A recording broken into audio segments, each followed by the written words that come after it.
प्रभावित हो जाता है। तो इस तरह से संगीत का प्रभाव देवता से लेकर के, यूनिवर्स की क्रिएशन से लेकर के अपने धरातल जमीन तक, मनुष्यों के ऊपर, छोटे बालकों के ऊपर, यहाँ तक कि पशु पक्षियों के ऊपर भी उसका असर पड़ता है। तो अब कहते हैं कि ये तो चलो वो पशु है जिसके कान हैं। अब जिसके कान नहीं भी हैं, जिसके कान नहीं है, सांप के कान नहीं होते, लेकिन वो भी जब नाद उसको सुनाई देता है, जब उसको बीन की आवाज सुनाई देता है, सपेरा जब बीन बजाता है, तो अपना जीवन का वो मोह त्याग करके वो उसके पीछे चला आता है। तो इसमें आकर्षण किस चीज का है? आकर्षण संगीत का है। इसका मतलब संगीत में ऐसी शक्ति है जो हमारे जीवन में जीवित रहने से भी ऊपर है, जो हमें एलिवेट कर देती है कि जिस मेंटल स्टेट में हम रहते हैं वो उससे हमें ऊपर उठा देती है और एक ऐसी जगह पे ले आती है जहां पे हमें आनंद ही आनंद दिखता है।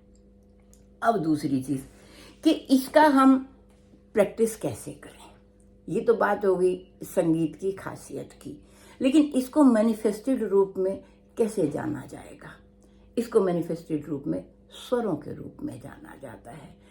वाणी में भी आता है, नाद राग सब सच है, कि सबसे ज्यादा सत्य जो संगीत में है वो क्या है? वो साउंड है, वो नाद ही है। और वो नाद कहाँ से पैदा होगा? वो नाद शरीर में पैदा होगा। जब तक तो सुनाई नहीं देगा तो वो अनहत है, लेकिन जब वो सुनाई देगा तो उसमें दो चीजें जुड़ेंगी, एक फोर्स और एक एयर। तो जब प्राण और अग्नि दोनों चीजें मिल जाएंगी शरीर में, तो उसमें एक उद्वेलन होगा, उसमें एक हलचल होगी, उसमें एक हरकत होगी। तो वो हरकत हो करके वो शरीर में नाभि प्रदेश में न रह करके वो ऊपर को हम प्रयत्न करके उसको लाते हैं। तो जब हम ऊपर को प्रयत्न करते लाते हैं तो फिर हम उसको सुनेंगे कब? जब मुंह से उच्चारण करेंगे। और जब तक मुंह से उच्चारण नहीं करा तब तक वो सुना नहीं जाएगा। सुनने के लिए हमें उच्चारण करना पड़ेगा। तो जब उच्चारण करेंगे, वो जैसे ही उच्चारण किया तो वो बन जाएगा स्वर। तो स्वर का मतलब है स्वयं राजते, वो अपने आप आकर के हमारे सामने खड़ा हो जाएगा, मुखरित हो जाएगा, अपने आप आकर के जैसे हमारे प्रकट हो जाएगा, ऐसी उसकी स्थिति हो जाएगी। तो उस स्वर को प्रकट करना और उस स्वर को प्रकट होने को पहचानना, ये दो चीजें हैं। तो जब हम स्वर को प्रकट करेंगे और स्वर को पहचानेंगे तो ये सबसे आसान भी है और ये सबसे कठिन भी है। प्रारंभिक अवस्था में बच्चे बैठे हैं सब यहाँ, तो प्रारंभिक अवस्था में हम क्या करते हैं? हम बहुत साधारण धुनें लेते हैं, और जब हम आगे आगे एडवांस स्टेज पे जाते हैं तो वहां उन धुनों को हम छोड़ करके हम स्वर की साधना में आगे बढ़ने लगते हैं। और ये साधना इतनी बढ़ जाती है कि चाहे वो कोई इंस्ट्रूमेंट हो, चाहे कोई प्रकशन इंस्ट्रूमेंट हो, चाहे कोई गाने की कोई भी विधा हो, तो हमें सब में उतना ही रस आने। फिर हम ये नहीं कहते मुझे भजन नहीं अच्छा लगा, या मुझे गजल नहीं अच्छी लगी, या मुझे फोक नहीं। जब म्यूजिक का आनंद लेने लगते हैं तो हम देखते हैं उसमें स्वर कहाँ है, उसमें ट्यून कैसी है, उसमें रिद्म कैसी है। तो ये क्या बन जाता है? ये सारी सीमाएं, कोई भी प्रांत की, देश की, धर्म की और भाषा की, सब सीमाएं लांग के ये ऊपर आ जाता है। यही अल्टीमेट ब्लिस है, इसका यही खासियत है। अब मैं आपको बताती हूँ कि हम साधारण स्वरों में कैसे हम शुरू करते हैं।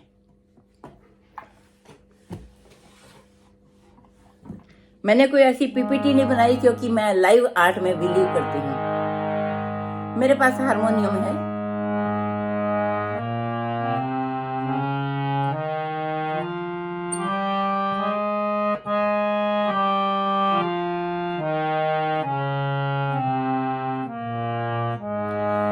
ये मैंने शुद्ध स्वरों की एक सरगम छेड़ी। तो इसको गाने में कैसे कहेंगे? सारे गा मा पा धा नी सा, सा नी धा पा मा गा रे सा। ये बेसिक स्वरावली है हमारी। चाहे वो नॉर्थ इंडियन म्यूजिक हो, चाहे साउथ इंडियन म्यूजिक हो, चाहे वेस्टर्न म्यूजिक हो, यही स्वर सातों हम इस्तेमाल करते हैं। अब बच्चों को सिखाना है, बच्चों को हमने सिखाना है, और इस तरह से अगर सारे गामा सा सा रे रे इस तरह के अलंकार कहेंगे तो छोटा बच्चा अगले दिन क्लास में ही नहीं आएगा। तो हम क्या करते हैं, छोटे छोटे कैप्सूल्स तैयार करते हैं जिसमें वो मस्ती में गाता भी है और मस्ती में उसको याद भी करता है। जैसे एक चीज मैं बताऊंगी,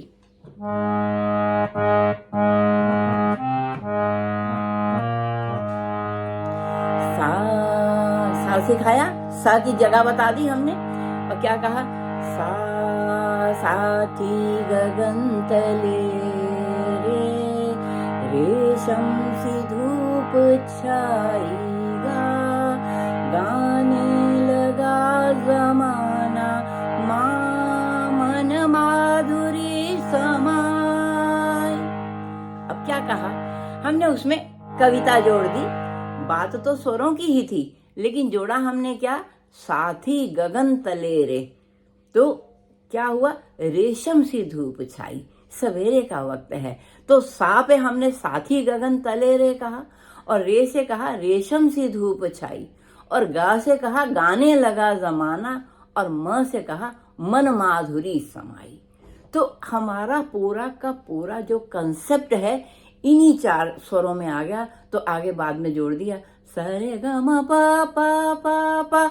तो बच्चा पंचम तक आराम से उसको सीख लेता है, और हंसते खेलते एक के हाथ में एक डालते हुए बच्चे झूमते भी हैं और बच्चे गाते भी हैं।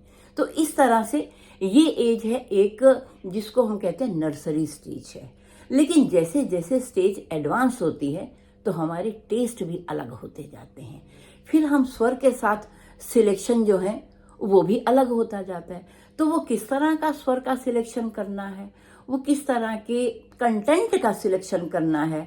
अब जैसे एक गीत है, हम थोड़े बच्चों के लिए करते हैं,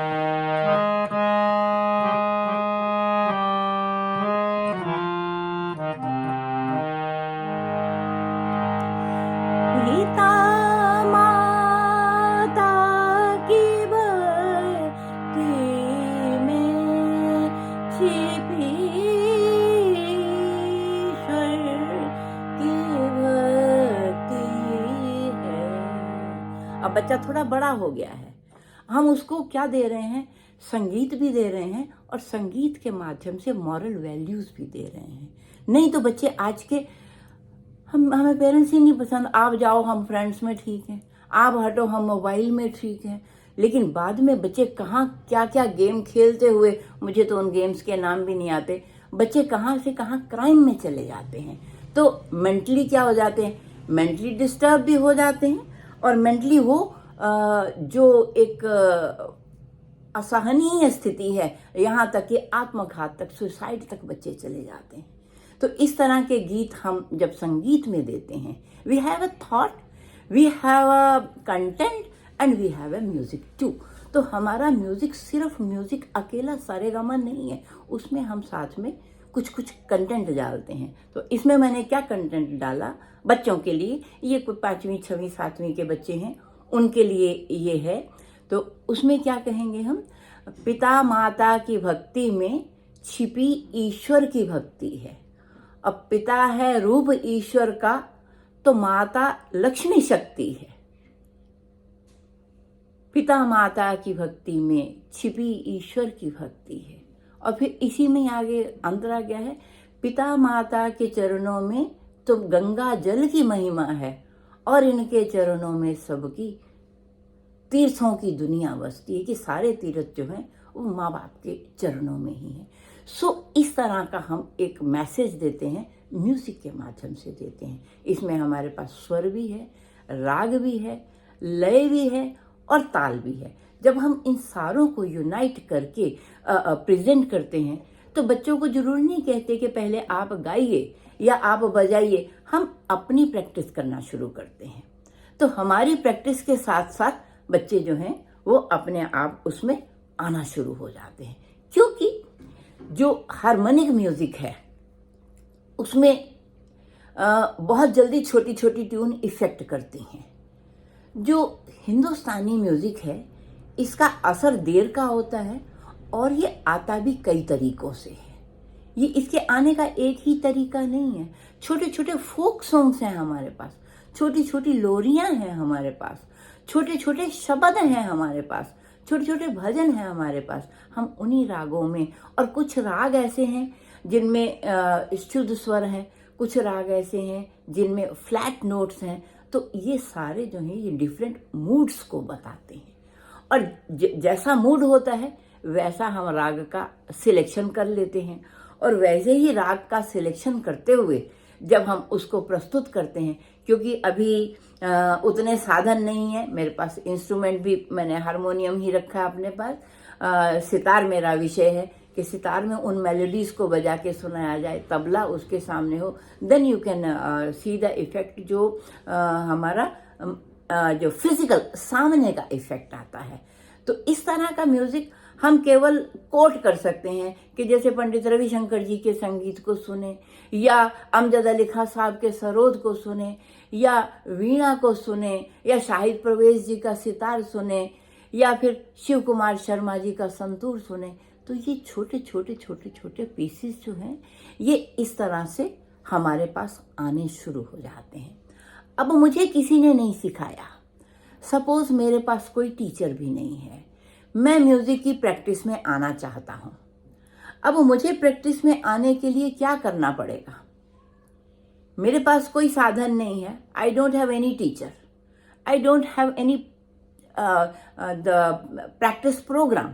अब मेरे पास कुछ नहीं है, तो ऐसे में मेरे लिए क्या दिशा है? द क्वेश्चन इज, ऐसे में मैं कैसे अपनी मानसिकता को उस म्यूजिक के साथ जोड़ करके प्रसन्न रह सकता हूँ? How I can be deviated from the all miseries, sorrows, depression and anxiety, like all these mental disorders, all the or the indifferent behaviors जो इन disorders की वजह से आते हैं।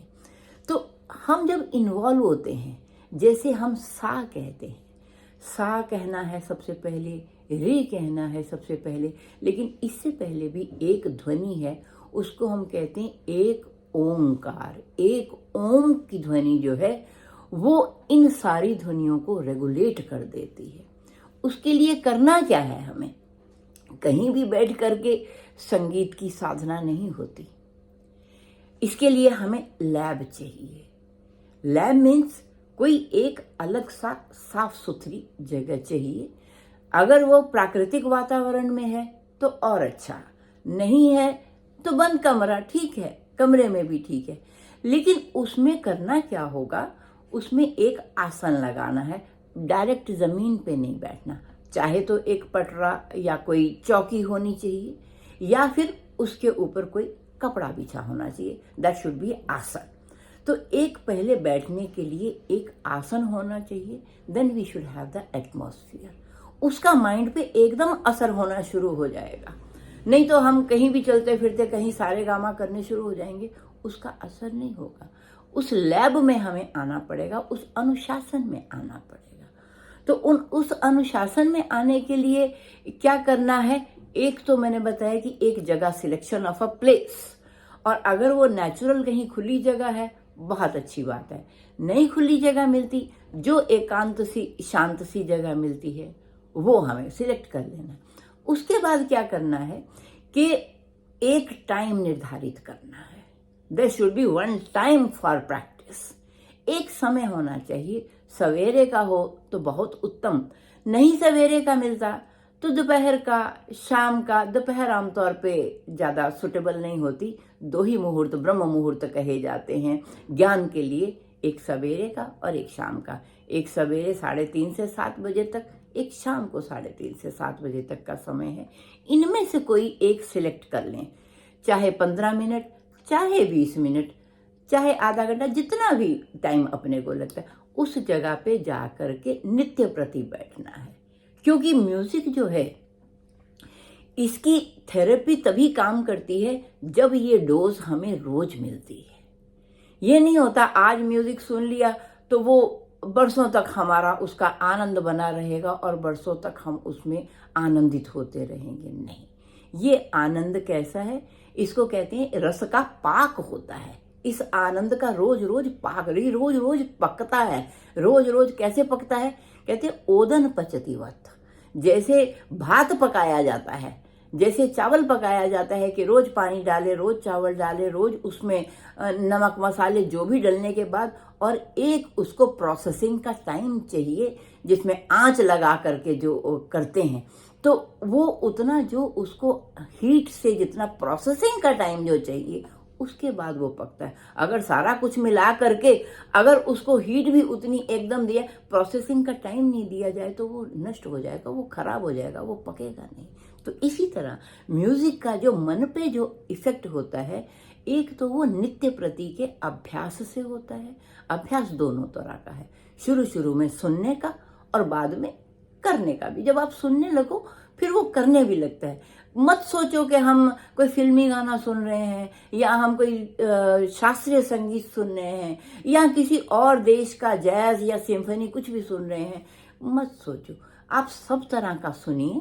सब तरह का सुनने के बाद अपने आप आपके मन के साथ जिसका भी रिश्ता होना होगा वो अपने आप धीरे धीरे अच्छा लगने लग जाएगा। तब आप अपने को पहचानोगे कि मुझे किस तरह का म्यूजिक जो है वो सूद करता है।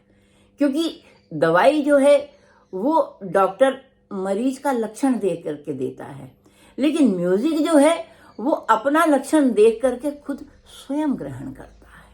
तो इसमें देने वाला जो है उसका रोल एक हद तक है, उसके बाद लेने वाले को अपनी चॉइस बनाने का जो रोल है वो बहुत इम्पॉर्टेंट आगे काम करता है। तो हम चॉइस आमतौर पे क्या देते हैं? हम हर तरह की चॉइस देते हैं। हम क्लासेज में भी पढ़ाते हैं तो फिल्मी गाना भी उस राग में बताते हैं, बंदिश भी उस राग में बताते हैं, उसको किसी इंस्ट्रूमेंट में वो ट्यून कैसी बनती है उसको भी बताते हैं, डिफरेंट रिदमिक पैटर्न में उसको डालते हैं, फिर उसको प्रस्तुत करते हैं। और जिसकी जिज्ञासा होती, बच्चे सब कुछ सीखते हैं, लेकिन फिर भी कोई सरताज बन जाता है हमारा विद्यार्थी, कोई विद्यार्थी जो है वो क्लासिकल सिंगर बन जाता है, कोई गज़ल सिंगर बन जाता है, कोई फोक सिंगर बन जाता है। तो सब अपनी अपनी रुचि के अनुसार क्या करते हैं, सब अपने को डेवलप कर लेते हैं। तो ये संगीत में आना और संगीत के लिए पहले जानकारी लेना, ये सबसे ज़्यादा ज़रूरी होता है। अब सवाल उठता है कि फिर रियाज क्या करें? अब रियाज करने के लिए हमारे पास स्वर हैं जो मैंने अभी बताए, सा रे गा मा पा धा नी। तो ये सातों स्वरों का ही रियाज हम क्यों करें और सातों स्वरों का रियाज हम कैसे करें? तो सबसे पहले सा का रियाज करते हैं। सा स्वर का रियाज करते हैं, और स्वर तो हम अपनी स्केल अपने हिसाब से कोई भी रख सकते हैं, लेकिन उसके साथ गाने के लिए सा शब्द का प्रयोग करते हैं, सा पद का प्रयोग करते हैं। अब ऐसा शास्त्र करता है कि उस सा का ही प्रयोग हम क्यों करते हैं? तो कहते हैं कि ये सा शब्द उच्चारण करने में इतनी ताकत है कि वो हमारी सारी जितनी भी ग्रंथियां जो उच्चारण के लिए प्रयोग होती हैं, ये सबको क्या कर देता है? ये झंकृत कर देता है, सबको रेजोनेट कर देता है, सबको वाइब्रेट कर देता है। तो एकदम उसका असर क्या होता है? इस गले का असर एकदम ब्रेन पे चला जाता है। तो सा कहने से कौन कौन सी तंत्रियां गले की हमारे कंठ स्वर में आती हैं? तो नासा, कंठ, उर, तालु और दंत और जिह्वा। तो यही 6 स्थान ऐसे हैं जिन स्थानों से हम वाणी का उच्चारण करते हैं, शब्द का उच्चारण करते हैं। तो नासा, कंठ, उरः, तालु, दंता, जिह्वा च संश्रिता, षड्भी जायते यस्मात् तस्मात् षड्जस्मृता। तो इन छहों से जो उत्पन्न होता है, ये छहों को जो झंकृत कर देता है, नासिका को, कंठ को, तालु को, दांतों को, जिह्वा को, जो और उर को, दिल को, तो जो सबको झंकृत कर देता है, ऐसा स्वर जो हम उच्चारित करते हैं वो षड्ज कहलाता है। इसलिए षड्ज में ही अकेले इतनी ताकत है कि वो आपको एलिवेट कर देगा। और कुछ मत आए, किसी भी स्वर को सा मान के ही अगर हम उच्चारण करना शुरू कर देंगे तो धीरे धीरे 1 दिन करेंगे, 2 दिन करेंगे, तीसरे दिन करेंगे तो चौथे दिन अपने आप, अगर नहीं करेंगे तो अपने आप मन मांगेगा कुछ कि ये होना चाहिए, ऐसा कुछ होना चाहिए। तो वो इच्छा अपने आप से, मन से होने लगती है। और फिर हम दूसरा स्वर करते हैं, ऋषभ करते हैं, गांधार का उच्चारण करते हैं। लेकिन आमतौर पे संगीत में हम लोग षड्ज के बाद पंचम का उच्चारण बताते हैं। तो पंचम, एक तो ये 5वां स्वर भी है, और दूसरा इसमें खासियत ये है कि इसमें जैसे षड्ज में 6 स्थान झंकृत होते हैं, उसी तरह से ये पंचम में 5 स्थान झंकृत होते हैं। उसमें उर का स्थान कम रहता है, और प जब कहते हैं तो नेजल भी नहीं होता है। तो इस तरह से उर का स्थान है तो, लेकिन कम है, लेकिन नेजल नहीं है। ये अनुस्वार हट जाने पे पा उच्चारण जो है वो कंठ ध्वनि हो जाती है। तो सा और प जिसने अगर साध लिया तो मानो संगीत उसका होने लगता है, संगीत से उसका रिश्ता जुड़ जाता है। और वो साउंड, तो वो कहते हैं कि जरूरी नहीं है बहुत सारे गीत और बहुत सारे कुछ सीखे होने चाहिए। एक ही स्वर अगर साधना शुरू कर देते हैं तो उसी में एलिवेट होना शुरू हो जाते हैं, उसी में आनंद आने लगता है। तो इन्हीं स्वरों के ऐसे ऐसे कॉम्बिनेशन करके हम लोगों ने बंदिशें बनाई हैं, हमारे उस्तादों ने बंदिशें बनाई हैं, हमारे आचार्यों ने श्लोक, मंत्र, पद, बानी, गीता, रामायण, कितनी फॉर्म में म्यूजिक हमारे पास आया है। तो अब ये अपने पे है कि हम कंटेम्प्रेरी को लेते हैं या हम ट्रेडिशनल को लेते हैं या हम सो कॉल्ड, जिसको आज रिलीजियस कहते हैं। तो रिलीजियस ऐसी कोई चीज़ नहीं होती, रिलीजियस सारी अपना विश्वास होता है कि जिसको हम उच्च धरातल पर मानते हैं। वैसे संगीत में सब कुछ उच्च धरातल पर होता है। सभी शास्त्र ग्रंथ, सभी गान ग्रंथ, सभी तरह का लिटरेचर जो है वो उच्च ही होता है, वो प्रशंसनीय होता है, वो अनुकरणीय होता है संगीत की दृष्टि से। लेकिन जिसकी जहाँ रुचि होती है वो उसको अपने साथ जोड़ता है, उसके साथ अपने का रिश्ता जोड़ता है। इंस्ट्रूमेंट में शब्द नहीं होते, लेकिन वहाँ पर एक शब्द का, ट्यून का दायरा रहता है, तो उसको लेकर के हम उसका अभ्यास करते हैं। तो इन सारी चीज़ों को करने के लिए एक गाइडेंस की ज़रूरत तो होती है। लेकिन आज जो साधन उपलब्ध है हमें, ऑनलाइन रिकॉर्डिंग्स बहुत हैं, सब तरह की रिकॉर्डिंग्स मिलती हैं, सब तरह की सुनिए। जो आपकी सिलेक्शन में आपको अच्छा लगे तो उसको लीजिए। समय की मेरा ख्याल सीमा है, इसलिए मैं बहुत विस्तार से उन सारे क्लिप्स को सुनाना और उन सारे क्लिप्स के एक एक का एनालिसिस करना तो मैं नहीं समझती कि इस समय उचित हो पाएगा। तो लेकिन अवेलेबिलिटी है, सब कुछ होता है। और बड़ू साहब को तो इतना, ये एक तरह का वरदान है, यहाँ रोज जो सवेरे बानी का उच्चार होता है और स्पेशली तंत्री साजों के साथ जो होता है, वो एक अपने आप में पूरे एटमॉस्फेयर में जो एक रंग भर देता है, जो एक आनंद भर देता है, उसको महसूस करना हमारा अपना एक तरह का फर्ज भी है, और हमारा एक तरह से उसका अनुकरण करना एक अपनी ट्रेडिशन भी है और आनंद भी है। तो ये आनंद कब आएगा? जब आनंद की उस दायरे में हम अपने आप को लाएंगे। अब किसी जगह पे कहें कि नहीं मैंने इतना संगीत सुना, उतना सिखाया भी मुझे किसी ने, बंदिशें भी आ गई, सब कुछ आ गया, लेकिन मुझे आनंद नहीं आया। तो आनंद आने के लिए, उस स्थिति पे आने के लिए अपने को क्या करना पड़ता है? जोड़ना पड़ता है। तो म्यूजिक जो है एक अनुशासन सिखाता है और एक बाकी सारी चीज़ों से हट करके किसी एक चीज़ के साथ जोड़ता है। योग में लोग कहते हैं, योग में आमतौर पे योग की परिभाषा क्या देते हैं? योगः चित्त वृत्ति निरोधा योगा, चित्त की वृत्तियों का निरोध कर लेना योग है। लेकिन अब निरोध करके लगाएं कहाँ चित्त को? उस मन को लगाएं कहाँ? तो कहीं लगाने की भी तो जगह होनी चाहिए ना। नहीं तो आमतौर पे क्या होता है, आप देखिए मेडिटेशन के या जहाँ वो स्ट्रेस रिलीविंग कैंप्स होते हैं या जहाँ एंजाइटी ब्रेकिंग कैंप्स होते हैं या वर्कशॉप्स होती हैं, वहाँ क्या होता है आमतौर पे जो टीचर है वो क्या कहते हैं कि आप मेडिटेट करिए और ये समझिए कि हम कुछ नहीं सोच रहे। अब देखिए, कुछ नहीं सोच रहे भी तो एक मेंटल स्टेट है ना। तो कुछ न सोचने से निगेटिविटी की ओर मन जाता है और कुछ सोचने से पॉजिटिविटी की तरफ जाता है। तो कुछ सोचना जो है वो ज्यादा अच्छा है, लेकिन हम क्या सोच रहे हैं ये जुड़ना जो है, इस जोड़ने को सबसे ज्यादा अच्छा अगर कोई काम करता है तो वो संगीत करता है। एक छोटी सी एक कहानी बताती हूँ आपको, उसके बाद अपनी वाणी को विराम दूंगी। एक छोटा सा बच्चा अपने पिताजी के पास गया।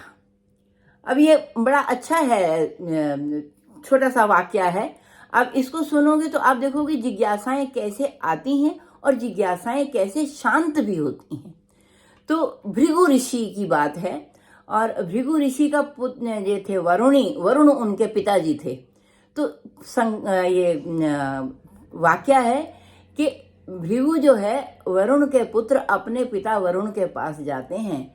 तो वहां जाकर के कहते हैं कि हमें अध्यात्म का उपदेश दो, हमें आनंद का उपदेश दो, हमें ब्रह्म का उपदेश दो। हमारे यहाँ ब्रह्म परिभाषा है उसकी, जो अलौकिक, जो आनंद की, जो रस की अनुभूति होती है उसकी। तो वो कहते हैं कि वहाँ वो पिताजी उसके, अब आज मल्टीपल चॉइस के जो हम सवाल देखते हैं तो वहाँ वरुण भी उसको मल्टीपल चॉइस का एक चार्ट देता है। वो कहता है देखो, ब्रह्म की जगह वो है, आनंद की जगह वो है, रस की जगह वो है जहां पे सब प्राणी जिससे उत्पन्न होते हैं और जिससे सब प्राणी बढ़ते हैं और फिर अंततः उसी में सब प्राणी लीन हो जाते हैं। यही आनंद की परिभाषा है कि जहां आए वहीं जाने के लिए हम कोशिश करते रहते हैं। तो इसको जानना कैसे है? तो उसके पिताजी कहते हैं कि इसको जानने का टूल भी है, टूल किट भी साथ में है। इसको कैसे जानना है? कहते हैं तपसा ब्रह्म विजिज्ञासस्व। तुम इसको तप से जानोगे। किसी के किए हुए कर्म से किसी को लाभ नहीं होगा, अपने अपने तपना पड़ेगा, तप से जानोगे। अब वो बच्चा तप करने चला गया। थोड़े दिन के बाद उसने सारा ऑब्जर्व किया, सारे यूनिवर्स में, कि ऐसी क्या चीज है जिससे हम पैदा होते हैं, ऐसी क्या चीज है जिसको हम खा के बढ़ते हैं और फिर उसी में लीन हो जाते हैं। सो देन ही रियलाइज्ड कि हम रोज रोज अन्न खाते हैं और अन्न से ही बढ़ते हैं। तो अब शास्त्र बताता है कि अन्न ही जो है वो आधार है जीवन का, और अन्न खा करके ही हम क्या हो जाते हैं, सब प्राणी तृप्त हो जाते हैं, मस्त भी रहते हैं। अब वो पिताजी के पास जाके कहता है कि मेरे को पता चल गया कि ब्रह्मत्व क्या है, आनंद रस असली सुख कहाँ छिपा है। तो कहते कहाँ? कहते हैं अन्नम ब्रह्म इति व्याजानात। मैंने अन्न को ही ब्रह्म जाना। जो आपने शर्तें कही थी अन्न में सारी पूरी होती हैं, और अन्न से ही शुक्र बनता है, अन्न से ही शोणित बनता है, प्रोजनी अन्न से ही होती है। फिर आगे जब बच्चा पैदा होता है तो अन्न खा के ही जीवित रहता है, और अंततो गत्वा जब उसकी मृत्यु हो जाती है अन्न ही छूट जाता है, धरती में अन्न में ही विलीन हो जाता है। तो उन्होंने कहा ठीक है, शाबाश, बहुत अच्छा समझा आपने। लेकिन उसको शांति नहीं हुई। थोड़े दिन के बाद कहे कि अच्छा, अगर अन्न ना भी खाओ तो भी मरते तो नहीं है। अब वो फिर सवाल लेकर के पहुंच गए अपने पिताजी के पास। अब वो कहते हैं कि अन्न तो थोड़े दिन ना खाओ तो भी जीवित रहता है, लेकिन फिर बताओ ये आनंद और ये रस और ये अल्टीमेट जो ब्लिस की अवस्था ये कैसे मिलेगी? वो कहते मिलेगी तो वैसे ही तप करो, तप से मिलेगी। Now he goes again. अब वो फिर तप करता है। अब देखिए ग्रेडेशन कैसे, एलिवेट कैसे होता है। अब दूसरी बार वो कहते हैं कि प्राणम ब्रह्म इति व्याजानात, कि प्राण जो है वही तो ब्रह्म है। प्राण का ही श्वास आना, निश्वास होना। अगर शरीर है भी है, अन्न खाया भी हुआ है, अगर उसमें वायु नहीं मिली, सांस नहीं आई, तो वो खत्म हो जाएगा। प्राण से तो वो खत्म हो जाएगा एकदम। शरीर पड़ा भी रहेगा, शव हो जाएगा वो। तो उसने कहा इसका मतलब अन्न से ऊपर एक धरातल है, प्राण, प्राण का आना जाना बहुत जरूरी है। तो उसने कहा ठीक है, आपने समझ लिया, अच्छा। अब थोड़े दिन बाद फिर वो बच्चा अपने पिताजी के पास जाता है कि लोग तो, ऋषि लोग तो प्राणायाम कर लेते हैं, प्राण का भी साधन कर लेते हैं, अनुलोम विलोम क्रिया कर लेते हैं, तो फिर उससे मानसिक शांति और आनंद उसमें तो फिर भी नहीं हुआ। फिर भी एक स्टेज तो कहीं ना कहीं तो दुख है ही। वो फिर क्या स्टेज है, वो कैसे जाने? वो कहते तब से ही जानो। अब फिर तीसरी स्टेज पे जब वो आता है, वो कहता है मना ब्रह्म इति व्याजानात। ये एक शरीर के बीच में प्राण है, प्राण के बाद एक तत्व और है, मन है। और हमारा अगर मन नहीं लगता कहीं, तो ये सारे मानसिक रोग उसी के कारण होते हैं। और जब मन लग जाता है तो सारे रोग जो है हम क्या कर लेते हैं, हम कंट्रोल कर लेते हैं। इसीलिए मन जब अन्न की तरफ जाता है तो वो कर्मेंद्रियों की तरफ ही रहता है, खा लेना है, बैठ लेना है, सो लेना है, या सेक्सुअल एंजॉयमेंट, जो भौतिकवादी जितने भी सुख हैं वो मन उस अन्नमय कोश में रहता है तो उसमें रहता है। प्राणमय कोश में रहता है तो वो ऋषियों की तरह प्राणायाम करता है। लेकिन यही मन जब अब ऊपर की स्टेज पे जाता है, जब वो चौथी अवस्था में ढूंढता है, तो कहते हैं कि मन तो बहुत चंचल है, ये तो लग नहीं रहा कहीं, तो इसको कैसे कंट्रोल करें? असली तो कारण यही है, सुख का भी, दुख का भी, आनंद का भी। इसलिए हमारे यहाँ मनोविज्ञान को, मन की चेतना को, मन की चेष्टा को, मन के वशीकरण को और मन को कहाँ लगाना है, इस पर हमारे यहाँ बहुत चिंतन हुआ है, जिसमें कि मेन रोल म्यूजिक का ही फिर आता है। अब वो चौथी अवस्था में कहते हैं कि मन भी ऐसा है कि वाणी झूठ बोलती है, मन चोर है, इधर लगाता हूँ इधर भागता है, इधर लगाता हूँ इधर भागता है, तो मन का क्या करे? तो फिर उसने कहा कि उससे एक तत्व ऊपर और है, उसका नाम है विज्ञान, बुद्धि जिसको कहते हैं, कि अगर मन को कहीं विज्ञान में लगा दे, विज्ञान का मतलब साइंस नहीं है, विज्ञान का मतलब है विविध शास्त्रों में किसी भी तरह के ज्ञान में अगर हम लगाते हैं, उसको मन को जोड़ लेते हैं, तो हमारी एंग्जाइटी, हमारे जो है एक प्रोग्राम मिल जाता है। जैसे मैं किसान हूँ तो मैं खेती में ही अपना मन लगा लेती हूँ तो मैं आनंद में रहती हूँ। मैं टीचर हूँ तो मैं टीचिंग में ही अपना मन लगाती हूँ तो मैं आनंद में रहती हूँ। या मैं खिलाड़ी हूँ तो खेल ही मेरा विषय है, या मैं साइंटिस्ट हूँ तो रिसर्चेस ही मेरा विषय। तो ये जो विविध ज्ञान है, यहाँ पे आकर के अगर ये चौथी अवस्था मन इधर को जाता है तो ये स्थिति क्या हो जाती है, ये ज्ञानवान होने की स्थिति हो जाती है। तो पार्श्विक गुणों से उठ करके मनुष्य इस गुणों तक में आ जाता है। इसीलिए बच्चे को स्कूल भेजा जाता है, इसीलिए किसी ना किसी आर्ट फॉर्म के साथ उसको जोड़ा जाता है। अब वो कहते हैं कि बुद्धि के चमत्कार में भी तो हमने तो देखा आईआईटी का इंजीनियर हो या इतना बड़ा डॉक्टर हो या कोई और प्रोफेशन में बिजनेसमैन बड़ा हो, फिर भी वो मन उसका क्यों नहीं लगता, फिर भी वो उदास क्या है। डॉक्टर के पास जाते हैं, कहते हैं जी हार्ट बीट भी ठीक है, न्यूरो के पास जाते हैं जी सारी सेंसेस ठीक काम करती हैं, फिर वो कहता है मेरा मन नहीं लगता। तो फिर कौन सा मन नहीं लगता, वो मन कौन सा है? सारा शरीर स्वस्थ होते हुए, सारे वाइटल ठीक होते हुए, सारे ऑर्गन्स काम करते हुए, सारी शिक्षा प्रशिक्षा होते हुए, सब तरह के जीने के साधन होते हुए, फिर एक तत्व क्या है, फिर कहते जी नहीं मन नहीं लगता। तो वो कौन सा मन है जो डॉक्टर की दृष्टि से भी ठीक है, प्रोफेशन की दृष्टि से भी ठीक है, परिवार की दृष्टि से भी ठीक है, समाज की दृष्टि से भी ठीक है, लेकिन इंडिविजुअली मैं फिर भी खुश नहीं हूं। तो मेरा ये खुशी या मेरी ये उदासी ये क्या हो जाती है, मेरे बिहेवियर पे उसका असर आता है। जब मेरे बिहेवियर पे असर आता है तो समाज पे उसका असर होने शुरू हो जाता है। मैं चिड़चिड़ा, मैं अलूफ रहने वाला, या कभी कभी ऐसा चिंतन करना मुझे खुद ही नहीं पता मैं क्या सोच रहा हूँ। तो इस स्थिति के बाद फिर उसने अपने पिताजी से जाके पूछा कि विज्ञान के बाद भी तो ऐसी स्थितियां आती हैं मन की, तो फिर क्या चीज ऐसी है जो कि जिसमें आनंद है, जो ब्रह्म है, वो क्या है? तब वो कहता है कि जब आप अपने अंदर जिस चीज से अच्छा महसूस करोगे वो आत्म आनंद होगा। वही आनंद आपको कहाँ जोड़ेगा? जहां से आप आए थे, जिस परमात्मा से आप आए थे। अन्न से आप नहीं आए थे, आपके आने का कारण कोई और था, निर्धारित हुक्म की तो और होयासी, तब आप यहाँ आए थे। तो उसके साथ जुड़ने के लिए क्या है? उसके साथ सिर्फ ज्ञान नहीं जोड़ेंगे, उसके साथ आपको क्या जोड़ना पड़ेगा? जिससे आपके मन के एक्सप्रेशन जिसमें निकल सके।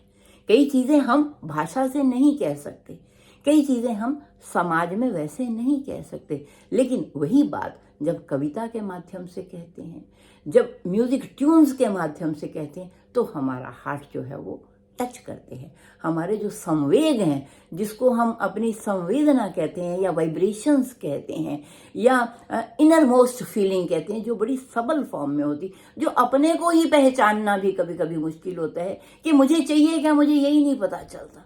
तो ये जो सबल फॉर्म में जब आते हैं, तब हम किसके साथ जुड़ते हैं? फिर हम कलाओं की खोज में जाते हैं। तभी वो कहते हैं कि परमात्मा ने क्या किया? उसने कला का निर्माण किया। तो जब उसने कला का निर्माण किया तो उसमें वो कला कैसी थी? वो कहते वो रसो वैसा, वो कला उसकी रस थी। तो ये रस उसको जिस जगह पे आ जाए, अब उसकी 5 ग्रेडेशन बना दी।